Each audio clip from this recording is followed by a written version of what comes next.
alguns casos aí de amigas que são assim.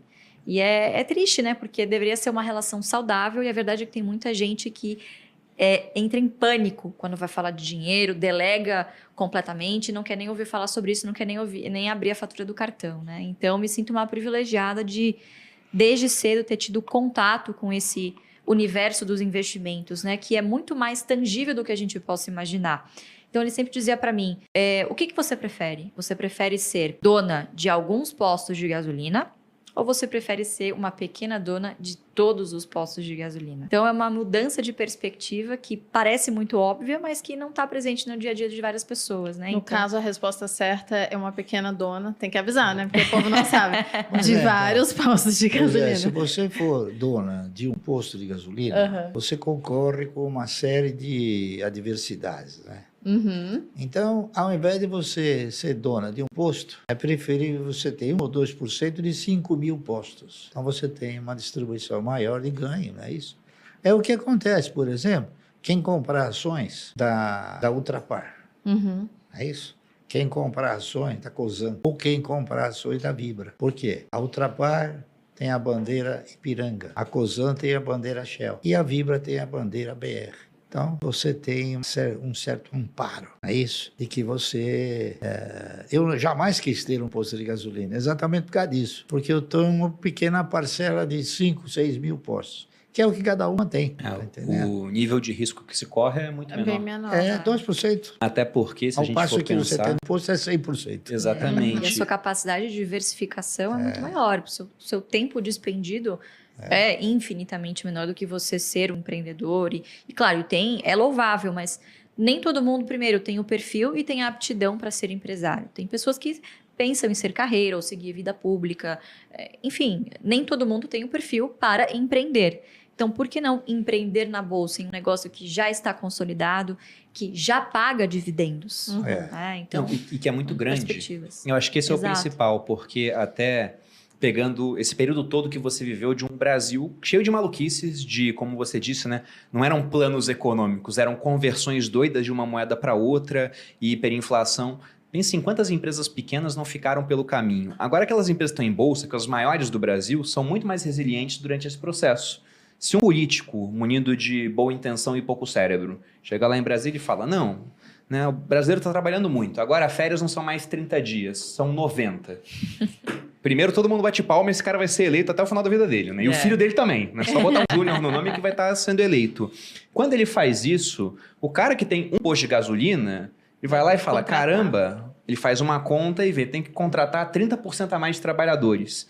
Aí ele tem, né, sei lá, 10 pessoas, ele tem que contratar 3, nesse caso, e para isso pode não ter recurso naquele momento. Aí ele tem que cobrar mais caro. Só que se ele tenta aumentar o preço, ele perde market share para o cara que vai fazer a mesma conta lá, vê que tem que contratar também 30%, mas ele tem 6 mil postos de gasolina espalhados por aí. Exato. Ele consegue comprar por preços diferentes porque ele compra em muito maior quantidade. Então, ainda que o impacto seja o mesmo em nível de contratação, quem é maior sofre muito menos com isso comparado a quem é menor. E se esse cara ele perde mercado, ele ganha menos. Se ele ganha menos, ele tem menos capacidade de reinvestir comparado com o outro. Daqui a pouco ele fala, não consigo mais manter meu posto. O que ele faz? Vende pro grande. Então o grande fica maior, enquanto o pequeno vai sendo tirado fica cada do vez jogo. menor. Né? É a mesma lógica para a tributação dos dividendos. Se não haver uma compensação no IRPJ, na verdade, acaba sendo, no longo prazo, um tiro no pé. Nada indica de que isso vá acarretar em um aumento da arrecadação. Ao contrário, você tem um incentivo à pejotização, principalmente nas pequenas e médias empresas, de você internalizar gastos que são pessoais, por exemplo, e colocar lá como se fosse da empresa. Óbvio, porque todo agente econômico vai se movimentar no sentido de pagar o menor imposto possível. Então, a gente precisa conversar quando fala de tributar dividendos, né, que é um fantasma que assombra os investidores desde o momento em que o dividendo deixou de ser tributado. Né? Para quem não sabe, até 95 o dividendo era tributado. Então, a estratégia nasceu com o dividendo já sendo tributado. Você tinha um sócio ali a mais, que era a receita comendo um pedacinho da sua rentabilidade. Exatamente. Então, mesmo nesse quesito, as empresas que mais vão sofrer é o pequeno empresariado. Né? De novo, porque grandes empresas que têm capital aberto, têm plena condição, obviamente, de contratar bons profissionais para fazer o quê? Uma gestão tributária mais eficiente e pagar menos impostos. Então, nem que isso acarrete em menos dividendos num primeiro momento, mas, sei lá, mais bonificações ou mais recompra de ações, de novo, quem vai sair perdendo é o pequeno e médio empresário, que é quem emprega nesse país. Então, mas se você for analisar friamente, hoje são poucas as empresas que pagam dividendos. A maioria paga juros sobre capital próprio. E o juro sobre capital próprio ele é tributado. Eu não sei até que ponto a tributação do dividendo poderia ser uma alavanca para o governo tributar mais. Ao contrário, ele vai inibir o cidadão de investir. É verdade. Tá correto? Então, se pega lá fora, o pessoal quase não paga. É uma coisa que está sendo avaliada. Até agora não se falou em tributar o dividendo com tanta intensidade, porque a gente já teve a oportunidade de conversar com alguns parlamentares. Eu era presidente do Conselho Regional de Economia, então perguntaram para mim o que eu achava sobre tributar dividendo. Tá certo? Eu respondi o seguinte: taxar dividendos é miopia tributária. Por quê? Porque na época em que o dividendo era taxado, a maioria dos empresários pagavam um dividendo pequeno, davam proventos através de outros mecanismos, entendeu? Então, o governo nunca arrecadou aquilo que ele estima ser uma fonte de arrecadação, entendeu? Porque tem uma coisa, o governo ele pensa em subtrair isso, ao passo que o empresário ele pensa em quê? Em contribuir.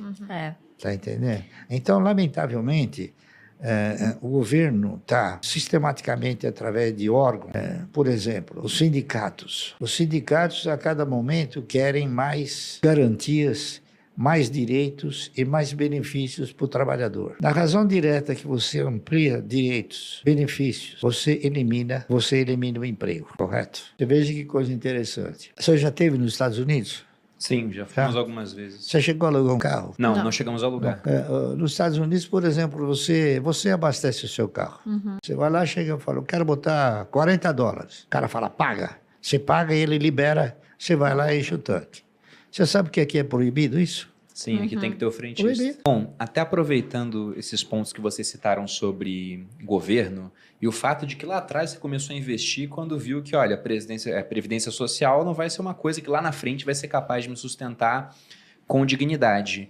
Vocês, nesse método da AGF, vocês focam em dividendos. E há várias empresas públicas, né, as de economia mista, listadas em bolsas, que pagam bom dividendo. Como é que vocês fazem para fazer esse balanço? Porque, como você mesmo disse, boa parte dos gestores do Estado não são caras competentes igual o pessoal da iniciativa privada. São regidos por outros estímulos. A empresa, às vezes, não está interessada em gerar lucro, ela quer fazer outras coisas. Quando que vocês decidem que uma empresa pública é boa o suficiente para estar na carteira? E quando que vocês falam, poxa, isso aqui, tipo Petrobras, pagou um queimão de dividendos, mas não estava na carteira de vocês. Quando que vocês olham e falam, isso aqui, por mais que pague bem, eu não vou colocar?